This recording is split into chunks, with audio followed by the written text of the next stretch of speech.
Assalamualaikum. Waalaikumsalam. Waalaikumsalam. Suara saya sudah terdengar ya? Sudah, Bu. Ibu.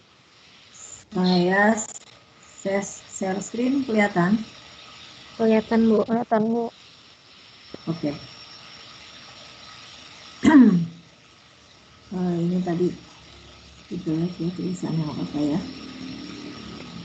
Jadi ini kalau misalnya untuk amatan sebanyak n, kemudian di sini misalnya di sini saya kasih value x 2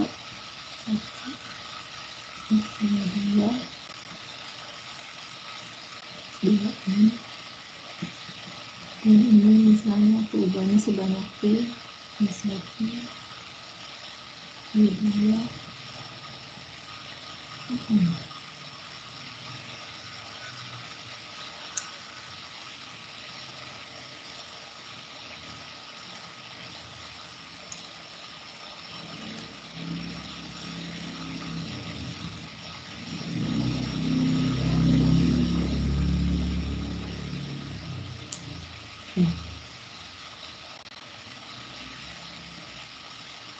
regresi ya,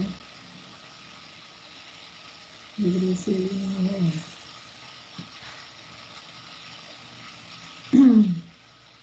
Jadi di sini ini udah gabung semua belum ya? Belum. Nah ini x-nya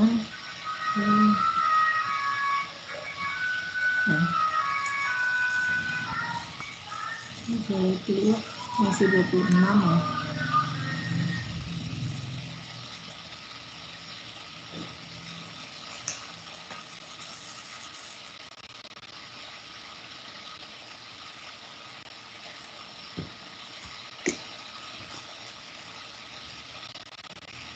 Jadi saya minta Anda untuk membuka juga, melihat halaman 194. Ya, di halaman 194 itu kita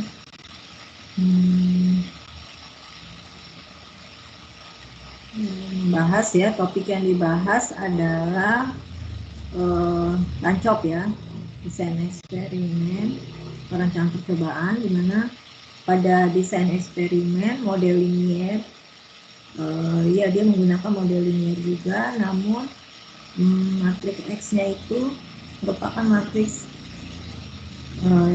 yang memiliki pangkat tidak full ya, atau less than full rank. Nah tadi saya tanya isi dari elemen matriks X pada regresi dan rancep itu apa? Apa yang membedakannya?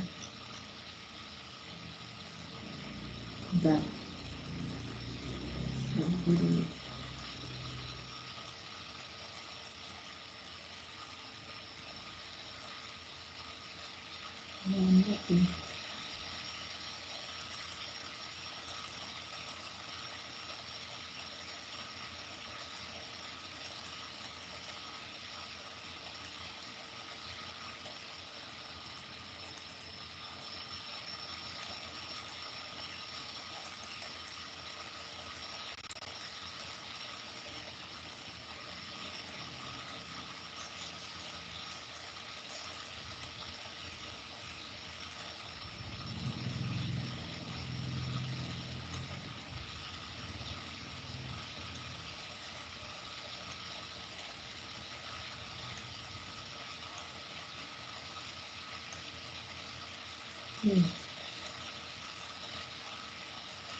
Sudah gabung semua belum ya? Sudah lumayan ya, 28. Nah, jadi tadi dalam diskusi di WA ya, sudah kita bahas bahwa bentuk umum model linier adalah Y sama dengan X beta plus error ya, plus E. Nah, apa yang membedakan model linier pada analisis regresi linier dan juga pada ANOVA? ANOVA yang di sini kita maksudkan adalah ini ya, yang one way ya, one way ANOVA atau biasa Anda kenal mungkin dengan rancangan acak lengkap gitu ya, kemudian rancangan acak kelompok, mungkin di Rancap sudah menggunakan istilah-istilah itu. Ya, ada blocking ya, rancangan acak kelompok itu yang menggunakan blocking kelompok ya. Kemudian tadi ya rancangan acak lengkap yang sifatnya berarti kan homogen semua ya. Jadi dalam rancap kan kita kenal ada rancangan acak lengkap, rancangan acak kelompok, kemudian ada rancangan faktorial gitu ya. Nah model-model yang digunakan dalam tadi itu yang rancangan-rancangan tadi itu menggunakan juga model secara umum mereka menggunakan model linier ya. Bentuknya itu sama dengan di analisis regresi linier, Y sama dengan X beta plus E ya. Jadi komponen-komponen itu bisa dinyatakan dalam bentuk yang sama, Y sama dengan X beta plus E. Memang secara bentuk sama, Y sama dengan X beta plus E. Tetapi sebetulnya apa yang membedakannya antara regresi linier dan rancop tadi ya, rancangan tadi ini ada yang membedakannya. Membedakannya di mana? Di matriks X-nya ya. Kalau kita lihat bentuk modelnya secara matematis itu sama, Y sama dengan X beta plus E. Tapi sebenarnya ada yang membedakannya ya, yang membedakannya antara analisis regresi linier dengan tadi yang rancangan percobaan tadi di matriks X-nya. Kalau di analisis regresi itu matriks X-nya dia memiliki pangkat yang penuh ya, full rank. Apa sih artinya matriks yang berpangkat penuh atau full rank itu? Kemudian juga tadi yang pertama ya, yang membedakannya bahwa X-nya itu kalau di regresi berpangkat penuh, sementara di rancang percobaan dia berpangkat tidak penuh ya. Nah, apa yang dimaksud berpangkat penuh atau tidak berpangkat penuh nanti kita akan lihat ya. Kemudian juga nah elemen-elemen dari matriks X-nya itu juga berbeda ya. Nah, kalau misalkan ini Anda lihat untuk yang regresi itu ya, itu saya kan share screen ya. Misalkan ini, regresi ini bentuk umumnya mau anggaplah kita punya peubahnya sebanyak P ya, Y sama dengan X beta plus error ya. Di sini kita lihat matriks X-nya ya, untuk regresi itu full rank. Ini saya tambahkan bahwa X-nya itu berukuran P plus 1 karena anggaplah modelnya ini akan menggunakan intercept ya. Jadi kalau misalkan ini apa, Y sama dengan modelnya itu adalah bentar.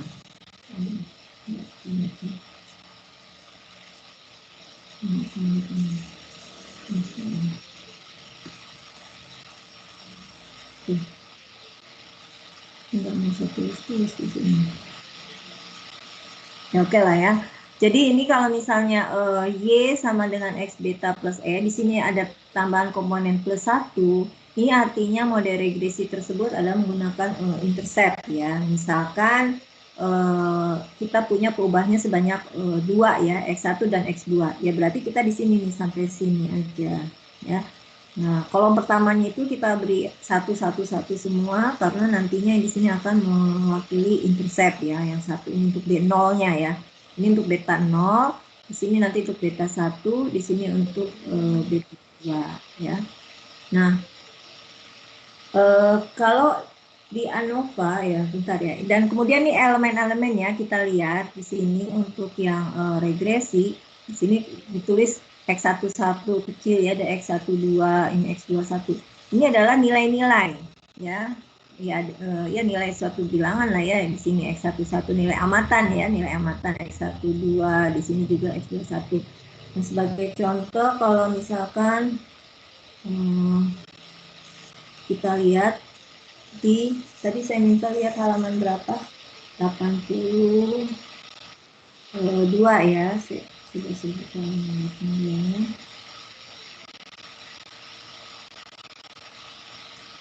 Oke, Anda lihat 82 nih, sudah sebelum sharing ini.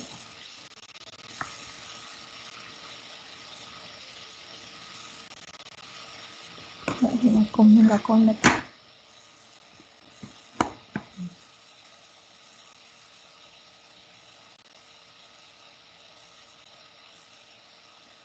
Muncul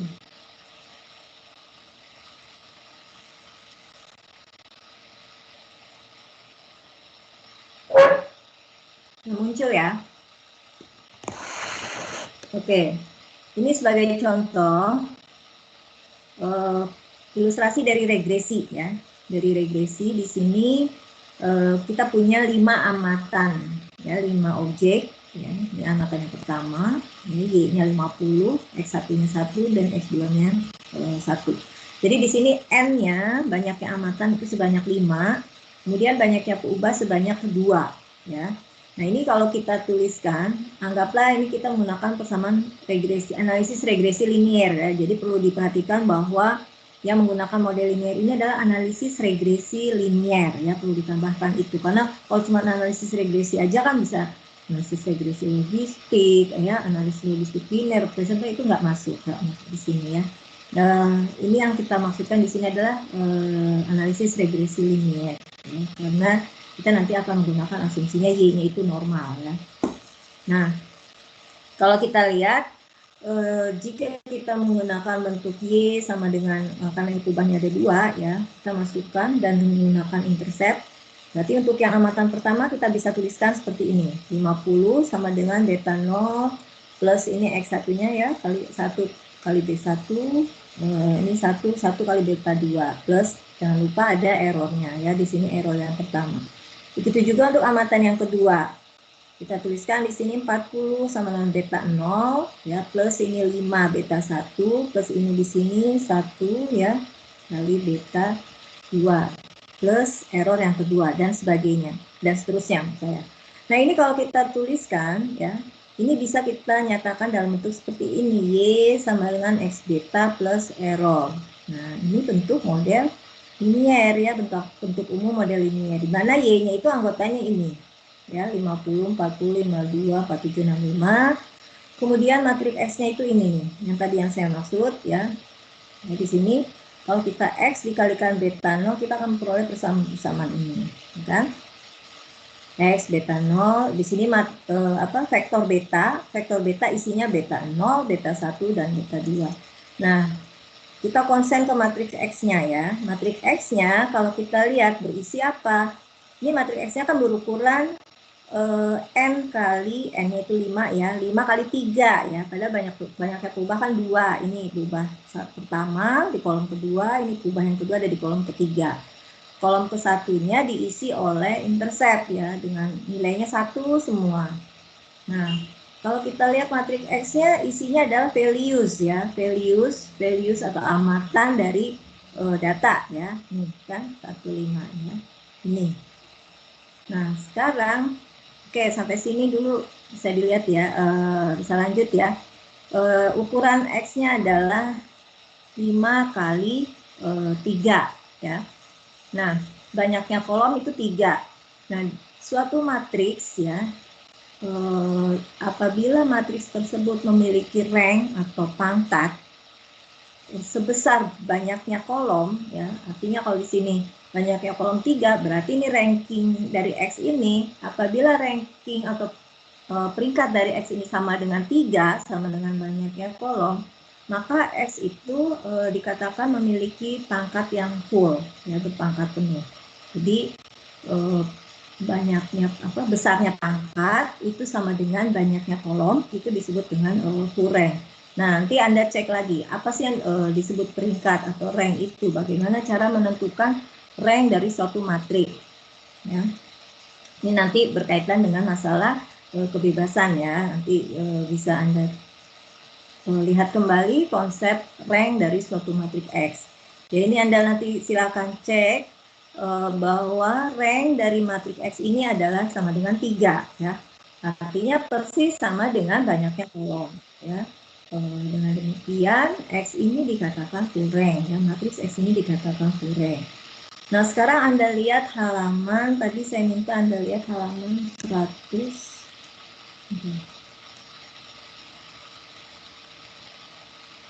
Itu 90.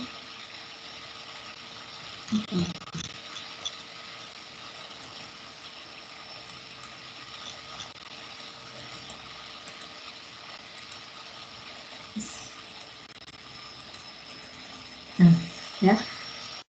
Jadi ini bab 5 kita mulai ke matriks yang less than full rank. Jadi buku ini, buku Myers ini isinya secara garis besar dibagi dua ya. Dibagi dua yaitu bagian yang pertama dia membahas konsep-konsep yang berkaitan dengan matriks yang berpangkat penuh, yang full rank. Artinya dia di situ sampai dengan bab 4 gitu ya. Membahas konsep regresi nanti ya. Sementara mulai dari bab 5 ke belakang dia membahas ANOVA ya, rancangan percobaan yang menggunakan matriksnya tidak full. Nah, jadi di sini Anda lihat ya, less than full rank. Jadi ANOVA-nya ini di sini nah, dalam ANOVA, dalam rancangan percobaan, ya mungkin Anda sering melihat bentuk ini ya, menggunakan bentuk modelnya itu mu plus tau ya, tau i ya. Nanti di sini ini untuk yang ANOVA ya, ANOVA one way ya, yang rancangan acak lengkap ya, rancangan acak lengkap. Ini Anda mungkin waktu di pelajaran rancang melihat model ini ya, y sama dengan yij sama dengan mu plus tau i plus eij. Di mana taunya ini adalah treatment ya, atau perlakuan. Tadi memang betul ada yang menjawab bahwa apa bedanya katanya ya regresi dengan rancangan percobaan ini, ANOVA ini ya. Tadi ada yang menjawab bahwa dalam rancangan percobaan ubah bebasnya ya atau ubah penjelasnya itu bersifat kategori ya, memang benar ya, tapi di sini yang saya maksudkan tadi adalah dalam hal modelnya ya. Dalam hal model itu apa yang membedakannya? Yang membedakannya itu di X-nya. Tapi memang isi dari X-nya itu apa? Nah, isi dari X-nya juga berbeda dengan di yang analisis regresi. Nah, kalau kita lihat di sini, misal ya, contohnya saya punya perlakuannya ini anggaplah tadi pemupukan ya, pemupukan tadi siapa ya yang memberikan contoh tentang ini hasil panen ya, hasil panen dengan pemupukan tadi ya. Nah di situ hasil treatment pemupukan kan mungkin terdiri dari 3 level gitu ya, misalnya 10 gram, 15 gram, 20 gram misalnya ya. Nah sebenarnya peubah penjelasnya itu hanya satu dalam hal ini, pemupukan ya, tipe pemupukan ya kalau Anda sebutkan. Makanya ini tadi maaf, ini modelnya kan hanya seperti ini nih, Y sama dengan mu plus tau I ya. Ini hanya ada satu di sini ya, hanya ada satu peubah penjelas yang mempengaruhi YIJ, di mana peubah penjelasnya ini tipenya kategorik ya. Tadi kan tipe pemupukan, dan tipe pemupukan ini ada berapa kategori? Di sini ya dinotasikan dengan K. Misalnya ada 3 kategori, berarti I-nya 1, 2, 3 ya. Jadi ini peubah penjelasnya hanya satu, tipe pemupukan dan tipenya kategori. Dan ada 3 kategori ya, ada 3 level ya dalam hal ini, yaitu 10 gram urea misalnya atau nitrogen lah ya, pupuk nitrogen 10 gram, 15 gram, dan 20 gram. Nah Y-nya ini adalah hasil panennya ya, YIJ hasil panen untuk produksi tadi misalnya di ini kalau I tadi menunjukkan treatment, J ini misalnya menunjukkan lokasi lah ya, misalnya di lokasi yang ke-1 berapa hasil panennya ya. Kalau dikasih pemupukan misalnya kategori yang pertama 10 gram, ini bagaimana hasilnya ya. Jadi YIJ ini hasil panen ya, peubah responnya hasil panen. Di sini tau I-nya itu tipe pemupukan. Nah kalau Anda lihat ya, di sini penulisannya ya, misalkan untuk lokasi 1 gitu ya, ini ada berapa ulangan gitu ya, misalnya ulangannya sebanyak N1 kecil. Jadi ini hasil panen ulangan pertama, dikatakan Y11, hasil panen ulangan yang kedua ya. Jadi misalkan ini di daerah 1, ini di daerah 2, dan ini di daerah yang ke 3 misalnya ya, daerah yang ketiga. Di sini untuk daerah 1 misalnya ada berapa lokasi yang diamati sebanyak M1. Di daerah kedua ada berapa? Ada berapa apa ya? Ada berapa plot lah, plot gitu ya, atau petak lah ya biasanya. Ada berapa petak gitu kan. Di sini yang ketiga ada berapa petak. Nah, ini hasil panennya misalnya di sini petak yang pertama menghasilkan misalnya sekian kilogram atau ya misalnya 50 atau misalnya 20 kilogram, di sini misalnya 30 dan seterusnya. Di sini adalah hasil-hasilnya yang tipenya kontinu ya, numerik ya, dan menyebar normal. Nah, sementara di sini ya untuk yang 111 ini kolom yang pertama dia tadi menunjukkan apa? Menunjukkan mu-nya ya, rataan umumnya ya. Biasanya kan kalau hasil panen dikasih pupuk nitrogen itu rata-ratanya tuh umumnya tuh sekian. Nah, itu ada rataan umumnya ya. Nah, tapi kan di beberapa tempat bisa jadi yang tidak sama lah ya hasil panen antara tempat yang satu dengan tempat yang lain, ada penyimpangannya ya.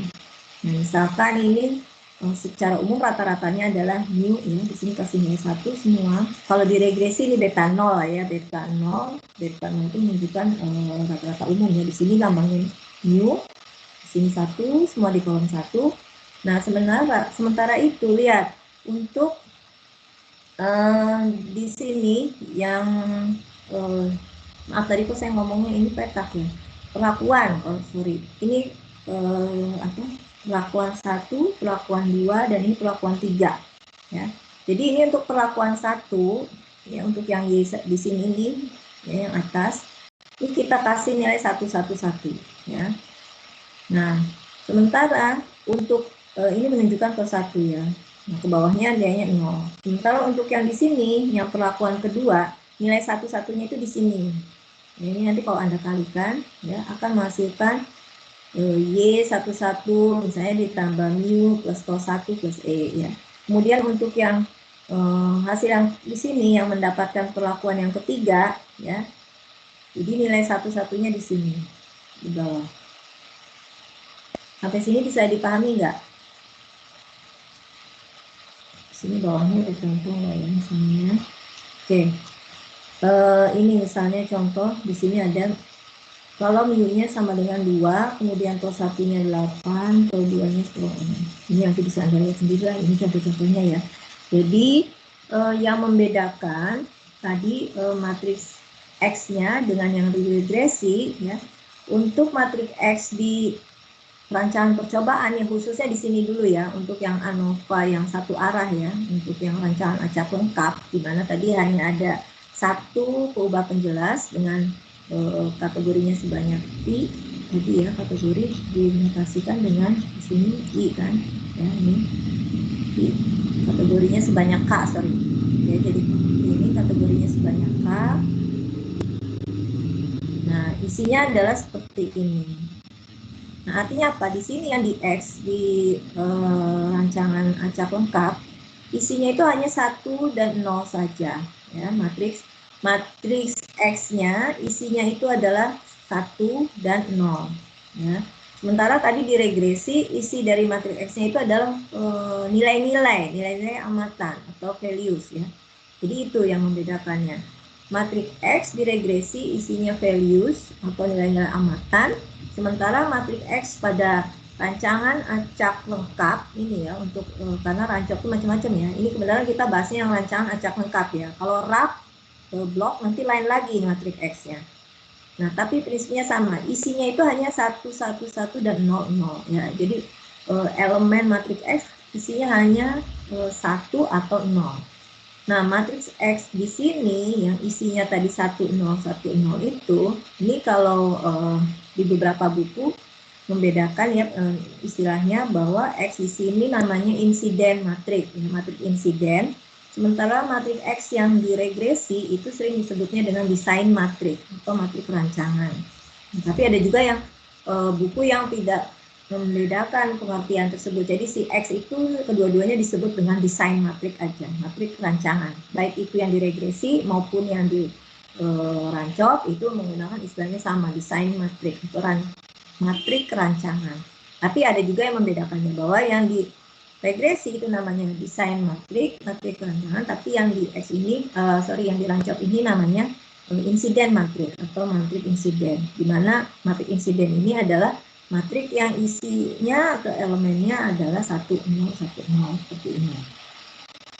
Nah, ini nanti kalau Anda cek ya, misalnya untuk 3 treatment aja ya, ini rankingnya, ini kan berarti nanti matrik X-nya akan berapa, ukurannya akan berapa kali berapa. Jadi kalau misalnya ini perlakuan 1 sebanyak N1, perlakuan 2 sebanyak N2, dan perlakuan 3 sebanyak N3, maka ini banyaknya baris dari X ini akan N1 plus N2 plus N3 ya, sebanyak N ya. Jadi ini baris-barisnya sebanyak N.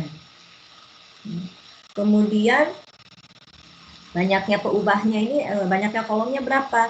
Banyaknya kolomnya adalah banyaknya perlakuan ditambah 1. Tadi kan perlakuannya ada 3 ya, sementara kolomnya 4. Nah, sini, jadi kolomnya P plus 1. Sama seperti tadi regresi juga ya, N kali P plus 1.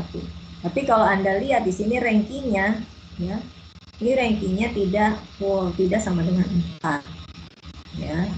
Kenapa? Karena ini nanti ada satu kolom yang tidak bebas linier. Ya, walaupun ini kan kolomnya sebanyak 4 ya. Ini rankingnya tidak sama dengan 4. Ya. Kalau dia rankingnya 4 ya berarti dia full rank. Ini tidak. Nah, kalau Anda lihat kolom pertama ini merupakan penjumlahan dari kolom kedua, kolom ketiga, dan kolom keempat. Ini 1 tambah 0, 1. 1 tambah 0. Ya kan? Berarti ini artinya kolom-kolom ini tidak saling bebas linier ya. Yang bebas liniernya ada berapa? Ya, ada 3. Ini nanti Anda cek ya. Ini rankingnya ini 3, tidak 4 ya. Artinya dia rankingnya tidak full. Oke, sampai sini ada yang ditanyakan? Konsep tadi ya, model linier, ada analisis regresi linier, dan pada rancangan percobaan khususnya pada one way ya, one way ANOVA atau rancangan acak lengkap yang biasa Anda terjemahkan dengan rancangan acak lengkap. Ini modelnya seperti ini. Ini sama modelnya dengan analisis regresi linier sama, model linier seperti ini, Y sama dengan SDK plus E.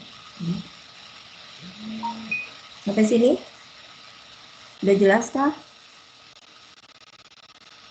Sebelum kita lanjutkan, saya ingin menjelaskan itu dulu, bahwa Anda paham model linier itu gitu ya. Kenapa kita perlu belajar model linier gitu ya. Apa sih tujuannya kita belajar model linier? Karena model linier ini banyak dipakai pada beberapa analisis statistika ya, terutama tadi analisis regresi dan rancangan percobaan yang dalamnya ada rancangan acak lengkap, rancangan acak kelompok, dan rancangan faktorial gitu ya. Itu menggunakan modelnya model linier. Nah, kemudian tadi sudah juga dibahas juga perbedaan antara model linier dengan model matematik ya. Jadi di situ tadi model linier ada errornya ya, di mana error itu merupakan ubah lain ya yang tidak dapat dikendalikan ya, yang tidak dapat ubah lain di luar ubah yang kita perhatikan dalam penelitian ya. Dia mempengaruhi keragaman Y ya, tapi ini keragaman Y yang tidak dapat diterangkan ya. Jadi saya lihat sudah ya menjawab banyak ya, sudah bagus betul ya. Kemudian ini saya ingin menjelaskan lagi sekali lagi masalah ini ya. Jadi secara umum dalam suatu data amatan hasil penelitian kita itu kita bisa uraikan data tersebut sebagai ya, 2 komponen tadi ya. Jadi amatan respon itu bisa kita split ya di dalamnya ya. Jadi pada suatu amatan ya, amatan respon di dalamnya itu mengandung 2 komponen ya. Jadi di dalamnya ada yang pertama komponen yang bisa dijelaskan karena suatu komponen sistematik ya, di mana komponen sistematik ini adalah hal-hal atau perubahan yang menjadi perhatian dalam penelitian kita yang dapat dikendalikan, yang menjadi perubahan yang dapat dikontrol dalam penelitian kita. Kemudian komponen yang kedua adalah karena keragaman acak, ya, hal-hal lain yang tidak bisa diterangkan. Jadi kalau misalnya ini kita melakukan suatu penelitian, kemudian diperoleh, oh ini muncul amatannya sebesar ini ya, Y di sini. Nah, muncul nilai segitu itu karena apa? Oh, karena pengaruh perubahan-perubahan yang kita kendalikan dan juga karena pengaruh hal lain. Nah, intinya itu ya. Jadi makanya di sini, nah ini komponen model linear ini yang disebut dengan respon, Y-nya, kemudian yang X betanya, ya ini kebetulan perubahannya hanya satu, perubahan penjelasnya, ini merupakan komponen yang dapat diterangkan, ya, explain variation, ya, yang bisa menjelaskan keragaman dari respon Y, dan error ini faktor lain ya yang tidak dapat dijelaskan, ya, keragaman Y yang mempengaruhi keragaman Y tapi tidak dapat dijelaskan oleh sini nih, komponen sistematik. Intinya ya, data itu kalau boleh kita uraikan, terdapat dua komponen di dalam data itu. Data sama dengan komponen sistematik plus error, ya. Jadi nanti Anda juga sering melihat dalam beberapa literatur gitu ya, menuliskan bahwa data itu sama dengan sistematik plus error. Ada komponen sistematik, ibaratnya itu yang bisa kita terangkan gitu ya, keragamannya, dan plus error. Nah, oke, itu tadi penjelasan secara umum masalah linear model ya. Jadi perhatikan juga bahwa dalam linear model Y-nya itu adalah suatu perubahan acak.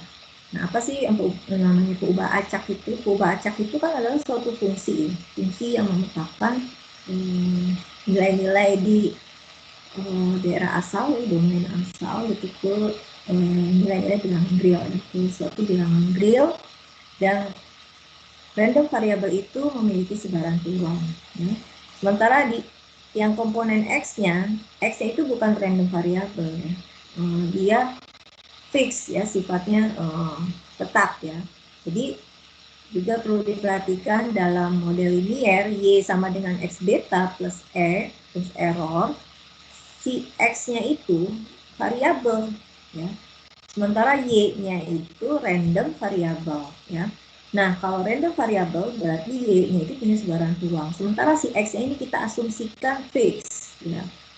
Fix itu artinya ya konstan lah, tertentu ya, walaupun dia memang merupakan suatu peubah ya, tapi dia bukan merupakan random variabel ya, tidak mempunyai sebaran peluang, dan X-nya itu ya ditentukan oleh si peneliti ya, bersifat fix. Sementara Y-nya ini kan yang merupakan hasilnya lah ya, respon akibat dari si X-nya ini ya. Jadi nilai X ini. Jadi X itu ditentukan. Nah, nanti ada suatu model yang namanya komponen di sisi kanannya itu nggak fix, ada sebutnya random juga, selain error ya, ada juga, tapi dalam hal ini kita hanya melihat ini aja komponen yang fixnya aja, X beta plus error. Jadi nanti kalau misalkan ada lagi kita dengar nanti ada model namanya linear mixed model, nah si errornya itu diurai lagi menjadi suatu komponen nanti, sehingga bentuknya itu tidak Y sama dengan X beta plus E, tapi dia itu nanti modelnya ada lagi, sebentar ya, modelnya itu Y sama dengan ini kelihatan nggak? Saya udah share. Oke. Jadi ada lagi nanti modelnya itu Y sama dengan X beta plus ZV plus error. Nah, itu nanti itu topik lain lagi ya, itu di luar ini ya, di luar mata kuliah ini. Jadi untuk saat ini yang kita lihat di sisi kanan Y-nya itu ya, itu hanya ada dua komponen ya, komponen fix dan acak ya, yang komponen fix dan random ya. Fixnya itu adalah yang X beta, randomnya itu yang error. Kemudian untuk sebelum kita masuk kepada analisis regresi dan ANOVA ya, di buku Myers ini yang bab yang awal-awal itu dia membahas konsep aljabar matrik, ya, review kembali konsep aljabar matriknya, kemudian juga ada konsep sebaran ya, kuadratik form dan sebaran, sehingga di sini saya akan mereview sebentar masalah sudah matriknya ya, meskipun Anda mungkin sudah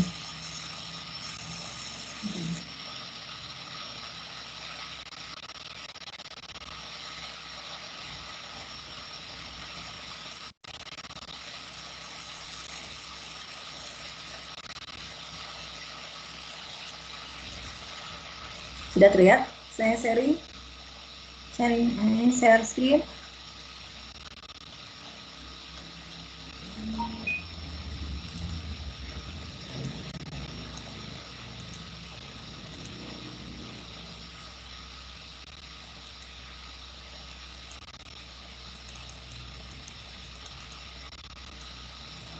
Sudah ya?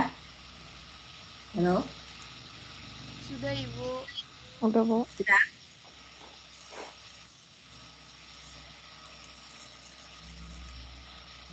Oke. Minggu lalu sudah kita bahas ya elemen dari X aksen X itu seperti apa ya, yang secara shortcut ya, dengan ini mana mendapatkan ini ya, itu sudah minggu lalu. Nah, kemudian ini kalau kita punya suatu vektornya isinya seperti ini X ya, maka X aksen X ini tinggal kita sebenarnya mengkuadratkan ini ya, nilai-nilai elemen yang ada di vektor ini. Oke. Nah, itu kalau X aksen X ya. Kalau X aksen X ini hasilnya nanti akan suatu skalar ya, karena kan ini X-nya vektor ini berukuran n kali 1. Berarti transposnya akan 1 kali n. 1 kali n kali n kali 1. Maka hasilnya akan berukuran 1 kali 1 yang merupakan suatu skalar ya. Skalar ini kan dikuadratkan semua. Tetapi kalau X kali X aksen ya, dia hasilnya akan berupa matrik ya, matrik simetrik ya. Matrik simetrik ukurannya n kali. Matrik simetrik ini apa ya? Coba kemarin ya, matrik simetrik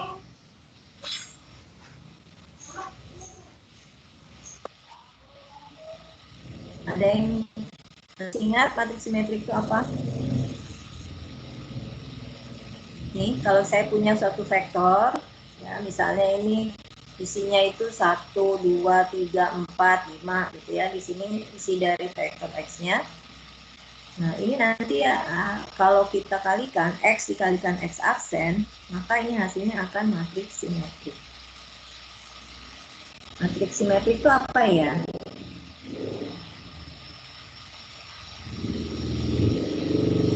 Ada yang mau coba jawab matriks simetrik itu apa?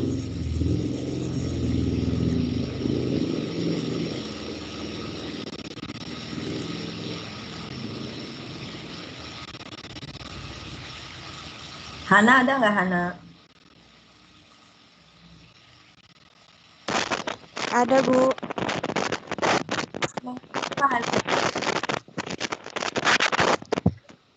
Kalau misalnya A transpos sama dengan A, Bu.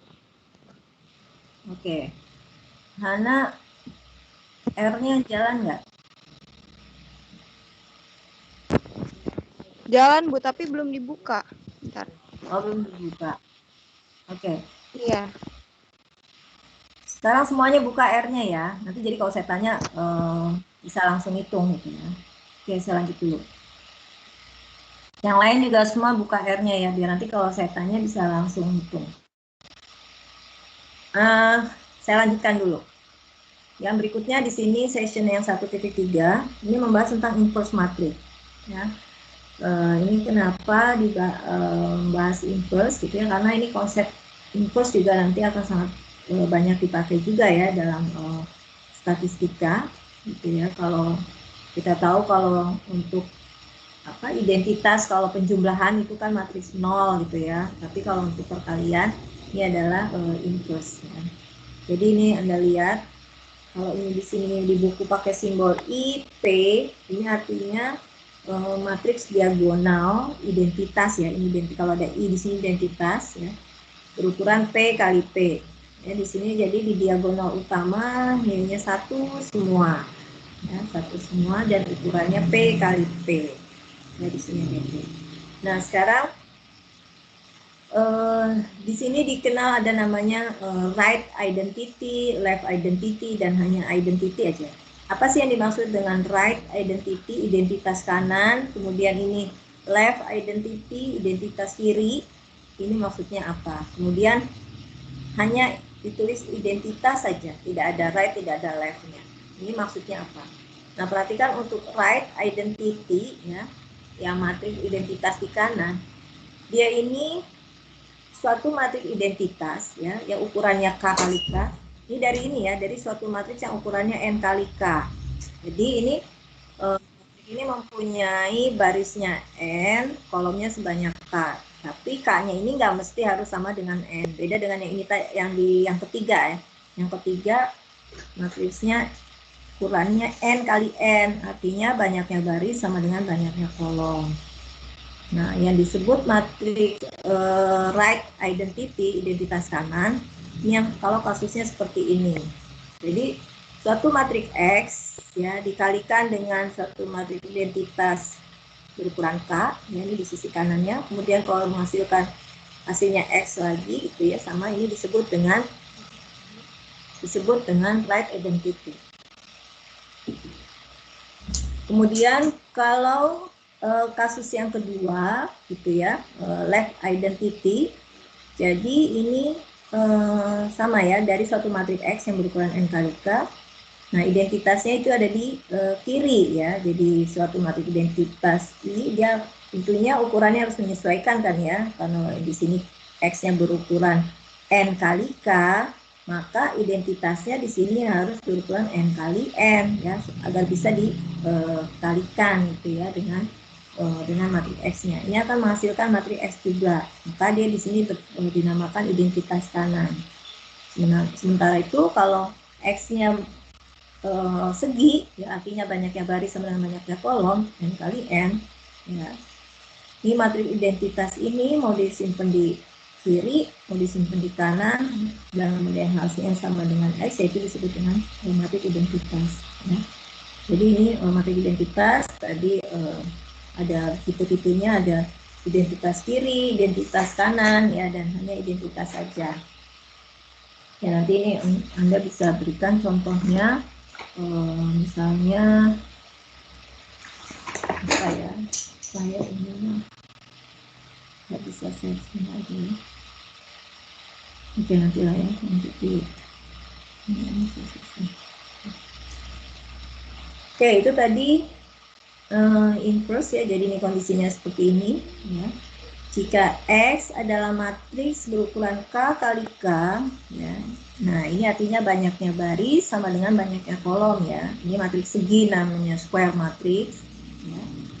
Inverse dari si X ini ya, ini akan berukuran K kali K juga ya. Inverse dari matriks X dinotasikan dengan ini seperti ini, dia berukuran K kali K juga. Nah, ini kalau kita kalikan kemudian menghasilkan identitas gitu ya, maka ini disebut dengan inverse-nya ya. Jadi si matriks inverse ini kalau kita kalikan di kanan maupun kita kalikan di kiri dengan si matriks X ini akan menghasilkan matriks identitas. Nah, matriks X yang demikian dinamakan non singular ya, atau invertible ya, dapat ada inverse-nya atau dapat dicari inverse-nya ya, ada inverse-nya dan juga ini determinannya tidak sama dengan 0 ya. Nah, selainnya kalau tidak memenuhi kondisi ini dikatakan singular atau non invertible. Nah, ini sebagai contoh, kalau saya punya matriks X seperti ini, maka inverse-nya ini mudah dicari ya, karena ini merupakan matriks matriks diagonal ya, karena ini yang ada elemennya hanya di diagonal utamanya saja, yang lainnya 0. Nah, mencari inverse seperti ini mudah ya, tinggal kita resiprokkan aja ya, di balik di inverse lah ya, tinggal Nah, ini 2 dengan 1/2 ya, cari resiproknya. Ini 3/3/5, ini kalau dikalikan akan seperti ini.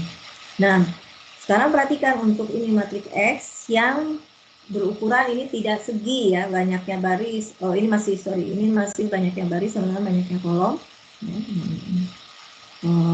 Tapi matriks ini bukan merupakan matriks diagonal ya, sehingga kalau bukan matriks diagonal mencari inversnya ya tidak seperti tadi dengan mudah langsung mencari resiproknya ya. Ini ada kalau di aljabar linier mungkin sudah dibahas gitu ya cara mencari inverse matriks. Nah, ini saya tidak akan explore secara manual bagaimana mencari inverse matriks ini ya. Nanti makanya kenapa Anda suruh membuka R, karena nanti untuk kasus-kasus X yang ukurannya sangat besar, kalau manual kan lama ya mencari inverse-nya. Nanti kita akan gunakan R dalam penyelesaian operasi matriks ini. Nah, kemudian di sini sifat-sifat inverse. Ya, ini Anda perlu pahami juga sifat-sifat inverse di sini ya. Jadi di sini kalau X-nya non singular gitu ya, maka inverse-nya juga non singular. Kemudian inverse itu kalau kita inversekan lagi ya akan menghasilkan X. Ya, jadi kalau X itu non singular, maka inverse-nya juga non singular, dan matriks inverse itu kalau kita inversekan lagi akan kembali lagi ke matriks X. Nah, kemudian di sini jika kita punya dua buah matriks ya, X dan Y, kedua-duanya matriks yang non singular ya. Ini matriksnya termasuk matriks persegi ya, karena ini K. Kemudian maka ini hasil kali dari kedua matriks tadi yang kedua-duanya non singular, hasil kalinya juga akan non singular ya. Hasil kalinya akan non singular, dan kalau kita cari inverse-nya ini ya, X kali Y inverse ini dibalik ya, Y inverse kali X inverse. Ini sifat-sifat ini sudah Anda familiar lah ya. Kemudian sifat yang ketiga dari sifat inverse, jika X itu non singular, maka transposnya pun akan non singular. Dan transposnya ini kalau kita inversekan sama saja dengan artinya ini masuk keluar sini ya. Ini sifat-sifat yang terkait dengan inverse. Ini ada 3. Ini perlu Anda pahami juga sifat-sifat inverse. Nah, materi berikutnya adalah tentang matriks ortogonal. Apa sih matriks ortogonal ini? Nah, matriks ortogonal, konsep ortogonal matriks ini juga akan banyak dipakai juga dalam analisis statistik ya selanjutnya ya. Nah, jadi yang dinamakan matriks ortogonal itu begini. Jika X itu adalah suatu matriks segi ya, ini syaratnya segi berukuran K kali K, artinya banyaknya baris sama dengan banyaknya kolom, maka ya sedemikian sehingga X aksen itu sama jika X aksen dikalikan dengan X ya, jadi transposnya itu jika dikalikan dengan X akan menghasilkan identitas, maka X ini dikatakan ortogonal ya.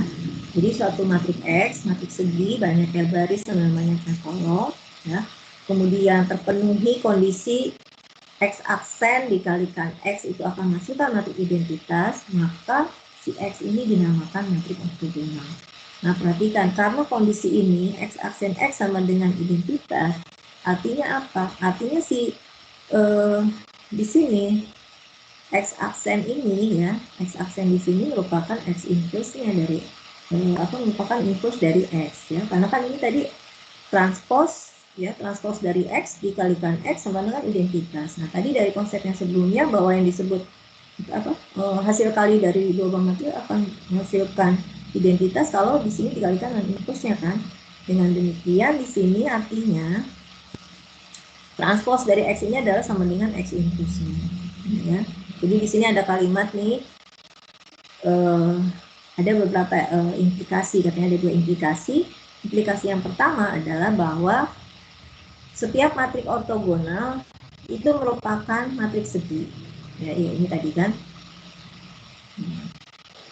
K kali K ya.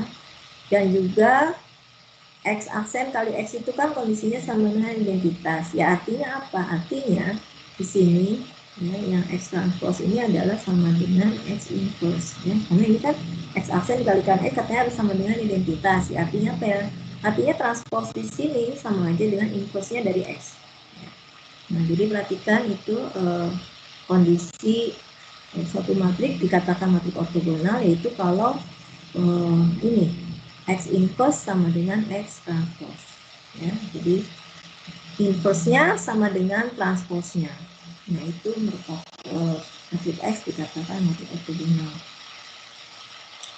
Nah, sekarang Anda bisa cek, ini diberikan suatu matrik X ya, suatu matrik X seperti ini. Nah, tadi kan cara ngeceknya X aksen X sama dengan I ya, sebenarnya identitas, benar atau enggak. Nah, Anda gunakan formula cepat yang sudah dibahas sebelumnya, yang untuk X aksen kali X, mengecek dia identitas atau enggak. Bagaimana caranya? X aksen X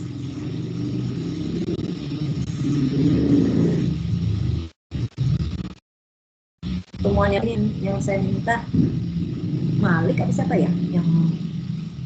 Nah, sekarang coba untuk X aksen X ini di sini kan gunakan katanya computational shortcut. Gimana? Ini nanti hasilnya akan berapa? Ini kan matrik X ukurannya 3x3 kan ya. Nah, 3x3 berarti nanti X aksen kali X ini kan akan menghasilkan identitasnya juga menghasilkan 3x3 juga ya. Nah, untuk elemen ya, hasilnya ya dari X aksen kali X ini, elemen yang baris 1 kolom 1 ya, ini adalah di sini kita kuadratin ya.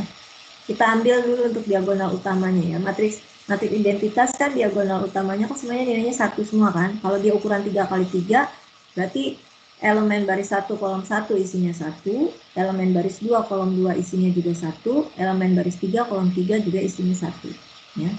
Nah, Anda cek itu benar nggak 1, 1, 1 semua di diagonal utama itu. Nah, cara ngeceknya gimana? Untuk yang paling atas dulu ya, yang baris 1 kolom 1, ini Anda kuadratkan kan ya di sini ya, di kolom 1. Ini Anda kuadratkan. Ya, 2/3 kuadrat, terus 2/3 kuadrat, terus 1/3 kuadrat. Ya.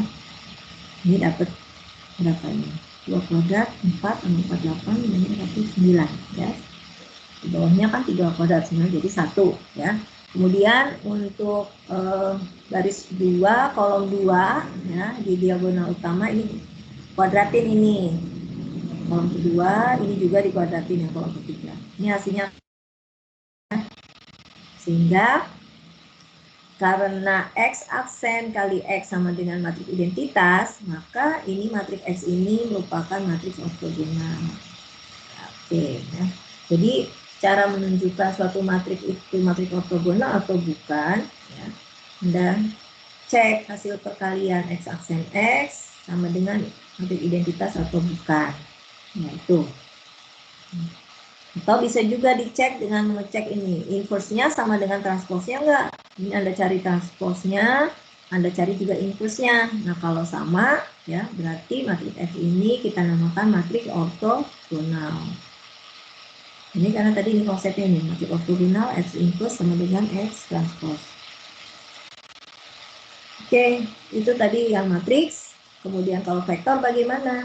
Nah, kalau saya punya dua vektor X dan Y, ya, ini X dan Y, ukurannya masing-masing N kali 1. Ya, X vektor ukuran N kali 1, Y juga vektor ukuran N kali 1.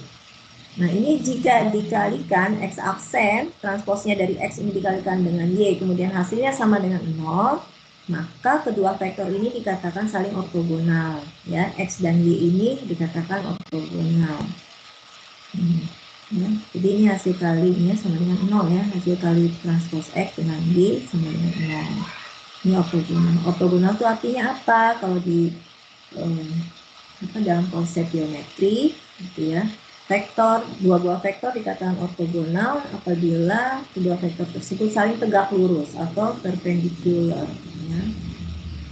Di sini, kalau Anda lihat, misalkan ini vektor X isinya itu elemennya X1, X2, Y elemennya Y1, Y2. Kalau digambarkan, ini X-nya Jadi ke sini X1 ya, kemudian kami X2, kemudian kalau yang vektor yang satunya lagi Y1 Y2 di sini ya. Ini dua vektor ini saling tegak lurus. Ini kalau kita jadi dua buah vektor saling tegak lurus ya. Jika seperti ini kan slope-nya yang satu merupakan negatif dari resiproknya. Jadi ini X2 per X1 sama dengan negatif Y1 per Y2. Ini konsep dari segi geometrik ya. Nah, kemudian masalah lainnya adalah masalah length dari suatu vektor. Ya, ini notasinya seperti ini. Ya. Length di sini artinya jadi suatu vektor x ya, length memiliki length ya, length dari suatu vektor x itu formulanya adalah akar dari x aksen kali x. Ya, tadi x aksen kali x di depan sudah dibahas, ini adalah kuadrat ya. Kita kuadratkan semua elemen-elemen yang ada di vektor tersebut. Jadi ini bisa dituliskan akar dari x1 kuadrat plus x2 kuadrat ya. Akar dari ini semua kuadrat elemen-elemennya. Itu tadi untuk length ya, panjang dari suatu vektor. Length itu seperti ini. Nah, kemudian tadi sudah kita bahas ortogonal ya, vektor-vektor yang ortogonal. Nah, kemudian konsep ortonormal. Jadi ada ortogonal, ada ortonormal. Ini juga saya rasa sudah ya di aljabar linier. Kita ulas kembali aja ya.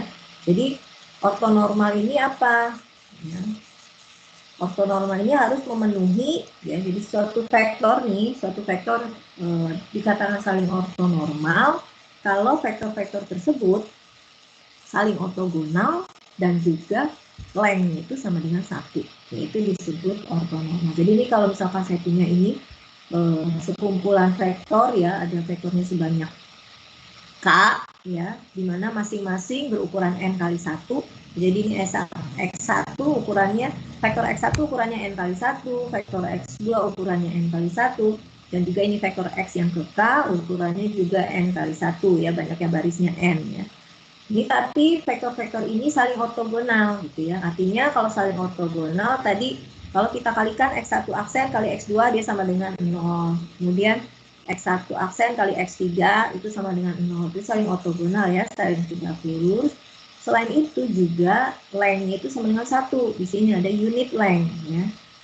If each ya, jika masing-masing memiliki length sama dengan 1 ya, maka vektor-vektor tersebut merupakan atau saling maka vektor-vektor tersebut dinamakan vektor ortonormal.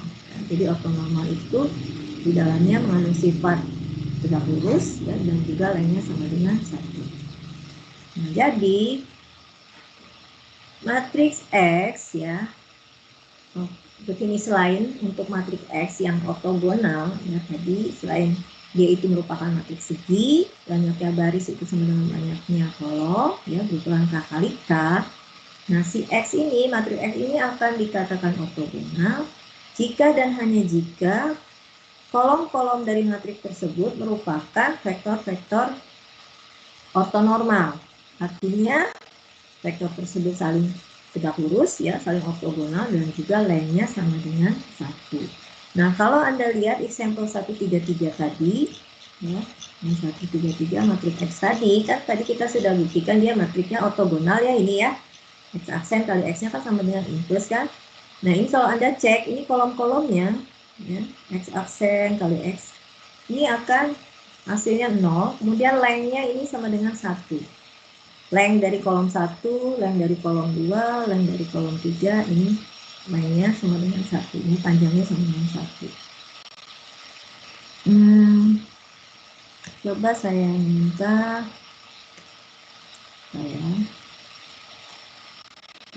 ini Davina, ada nggak Davina? Muhammad Davina, ada nggak Muhammad Davina? Muhammad Davina? Halo? Davina ada nggak? Nggak ada? Rizky ada nggak Rizky?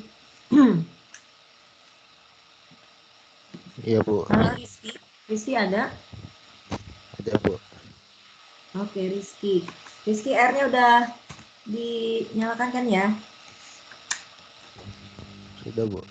sharing. Coba Rizky, kamu sharing deh R-nya. Coba inputkan ini matriks X yang di example 133 saya pengen lihat. Input dulu matriks X-nya ke R.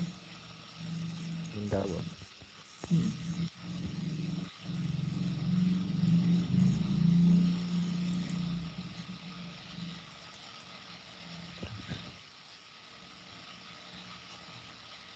Matriks.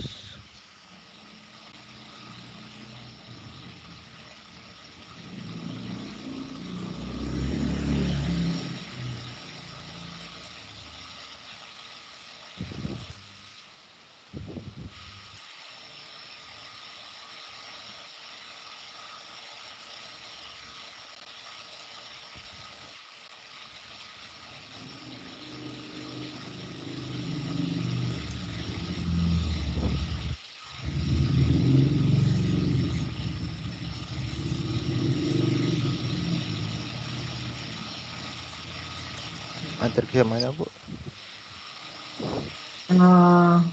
Belum muncul ya R-nya. Coba kamu share screen. Share screen R-nya.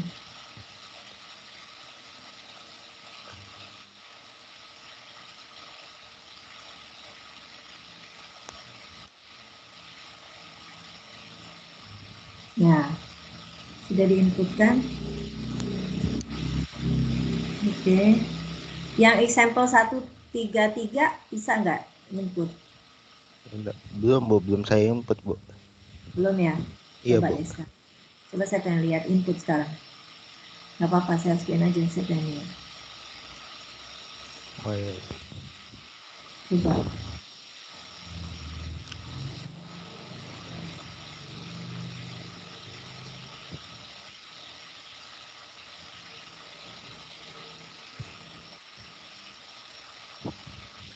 Itu kayaknya kamu udah ngerjain tuh. Sekarang baca matriknya dulu deh. Oh, belum buka ininya, Bu. Bukunya, Bu. Itu yang kamu share screen itu ada tulisan-tulisan row 1, row 2, menggabungkan vektor. Oh iya, dan ini dari ini, Bu, dari apa namanya? Nah, Dari klien ini. nah, kamu tinggal ngikutin aja. Coba cara input matrik di situ. Kan ada tuh. Coba window yang paling kiri bawah atau atasnya aja lah biar gampang. Atasnya aja, window yang paling atas kiri. Nah, scroll up ke atas. Terus ke atas. Atasnya deh, jangan yang itu. Kliknya di window yang atasnya. Bukan yang konsol, nah ya di situ. Terus ke atas. Itu kan Terus ada ya. membuat matrik langsung tuh, ada tulisan membuat matrik langsung. Atau Oh, tulisan yang di bawah, Bu, ini. Nah, Iya. coba. Itu cara membuat matriknya kamu pakai gitu tuh. Iya, Bu. Ada lagi. Copy itu bisa nggak? Copy itu. Ya. Nah, Ini, Bu. ya. Copy itu Nah, klik bawahnya lagi, buat di bawahnya. Nah, itu. Buktikan.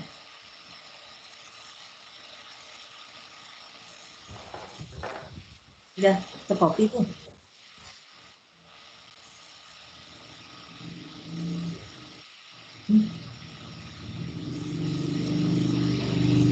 Ya, mau pakai itu boleh. Membuat matrik langsung. Ya, oke. Nah, gantilah jangan mat 2 namanya. Misalnya mat 1 atau mat 3. Ya, matriks data. Nah, elemen-elemennya kamu ganti. Yang 1, 3, 4, 6, 2, 8 itu diganti. Diganti dengan yang di buku tadi, angka-angkanya. belum buka bukunya, Bu. Oh, belum buka bukunya. Saya bacain Iya. dah. Atau temennya yang bacain deh, biar ini Rifan, ada nggak Rifan? Rifan. Atau siapa yang mau bacain?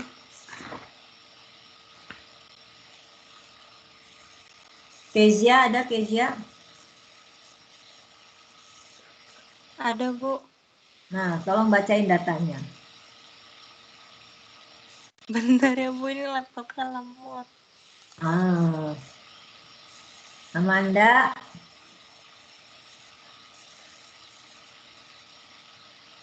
Itu 2/3 diketik.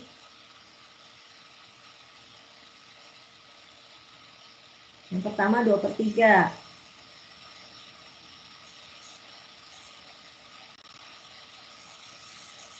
Nah, terus yang kedua berapa? Dia itunya ke kolom ya. Bacanya keluar dulu ya. 2/3 lagi. Yang 1/3.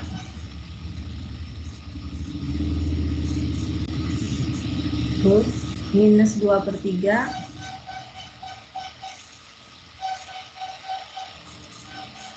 Ini saya belum pernah juga ya baca matrik pakai gini, yang sudah saya latih 1/3, yang berikutnya 1/3.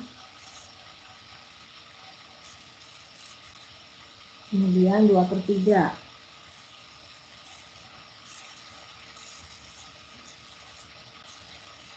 Yang berikutnya 1/3.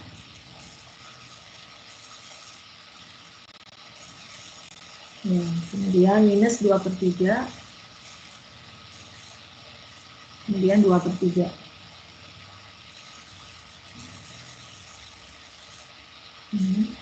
Garis end row-nya diganti, end row-nya itu end row-nya kan masih 2, end row-nya diganti 3.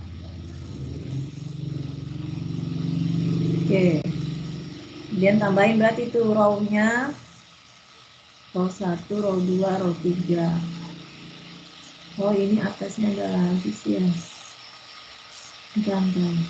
Ini program atasnya ada lagi nih. Oke, ini kalau kayak gini nanti nggak jalan, karena ini nyambung kayaknya ke atas. Coba deh, saya pengen lihat. Kamu jalanin itu, keluarin mat 3. Coba di blok, di run. Terus ketik mat 3. Sama ya? Keluar ya? 0,67 benar? Ya, betul ya? Oke. Itu matrik X-nya ya. Sekarang kamu cari transposnya. Transpos dari matrik 3 itu berarti.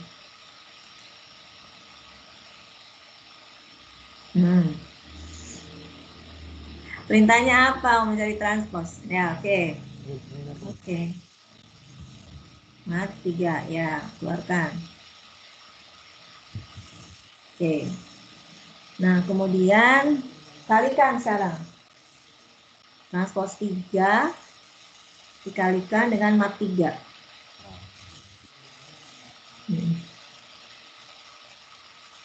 Kasih nama apalah.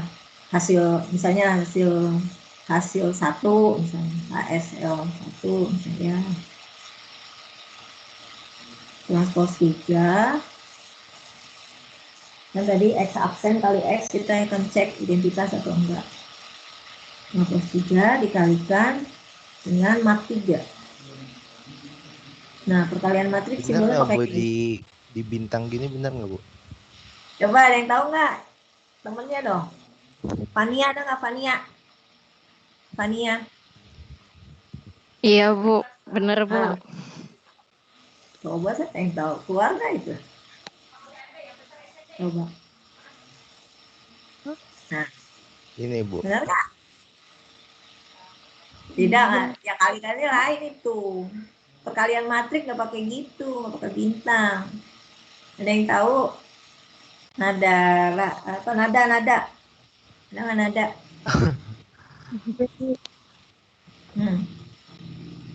Kayak apa itu kalau perkalian matrik?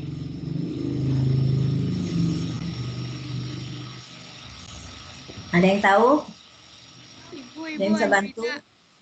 Hah? Pak, kalau hasilnya itu caranya transpos 3, terus persen, bintang, persen, mat 3. Ya, coba. Rizky. Persen. Iya, seperti itu.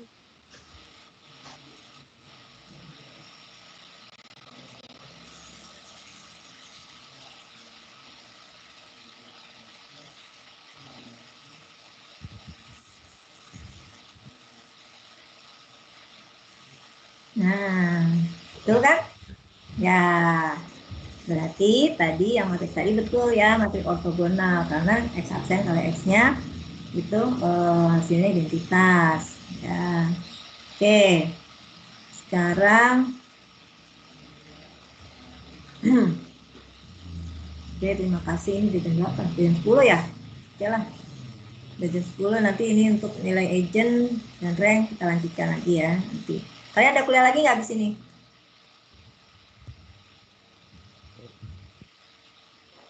Ada kuliah lagi kan? Ada, Bu. Kosong, Bu. Oke, Sistem ada yang dinamik ada ada. ya. Rizky di mana ini tinggalnya Rizky? Bekasi, Bu. Di mana? Bekasi. Oke, Bekasi. Oke, makasih ya. Untuk yang lain semuanya nanti pelajari lagi R-nya karena nanti ini akan saya kasih tugasnya yang menggunakan R. Oke, terima kasih semuanya. Saya rasa perkuliahan hari ini saya cukupkan sampai di sini. Terima kasih sekali lagi. Semoga semuanya selalu sehat, walafiat. Assalamualaikum warahmatullahi wabarakatuh. Waalaikumsalam warahmatullahi wabarakatuh. Makasih, Bu. Makasih, Bu. Makasih, Bu. Ya.